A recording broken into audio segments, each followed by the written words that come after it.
আল্লাহ বলে আমার ইজ্জতের কসম, আমার জালালিয়াতের কসম, আমার ক্ষমতা, আমার দাপটের কসম, আমার বান্দা আজীবন গুনাহ করবে, অন্যায় করবে, অপরাধ করবে, জুলুম করবে, একদিন অনুশোচনার পরে সিজদায় পড়ে যখন একটা ফোঁটা চোখের পানি ছেড়ে ক্ষমা চাইবে, আমি জীবনের সব গুনাহ মাফ করে দেব।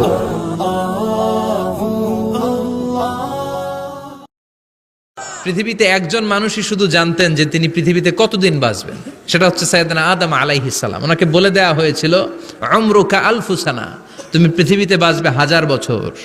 কয় বছর? সাইয়েদনা আদমের সামনে অনেকগুলো রূহ রাখা হলো। সাইয়েদনা আদম বললেন, এরা কারা? আল্লাহ বললেন, এরা হচ্ছে নাসালুক, তোমার বংশধর, পৃথিবীতে তোমার পর এরা পৃথিবীতে আসবে। সাইয়েদনা আদম বললেন, আল্লাহ ওই যে একটা রূহ দেখা যায়, এটার নাম কি? আল্লাহ বললেন, হাদা ইবনুকা দাউদ, এটা তোমার ছেলে দাউদ, সে দুনিয়াতে নবী হয়ে আসবে, তার ছেলে সুলাইমানও নবী হয়ে আসবে। সাইয়েদনা আদম বললেন, মাবুদ, আমার ছেলে দাউদের কত বছর হায়াত আপনি দিয়েছেন? আল্লাহ বললেন, 40 সানা, মাত্র 40 বছর, 4 ইয়ার্স, 40 বছর তোমার ছেলেটা বাঁচবে। ও আল্লাহ, আমি বাঁচবো কয় বছর? তুমি বাঁচবা 1000 বছর। সুবহানাল্লাহ।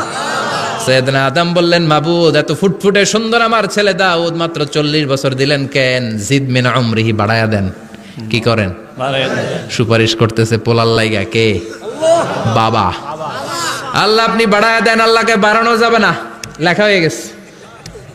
রুফিআতিল আকলাম ওয়া জাফফাতিস সুহুফ, কলম তুলে নেওয়া হয়েছে আর কালি শুকায় গেছে, আর কিছু করা যাবে?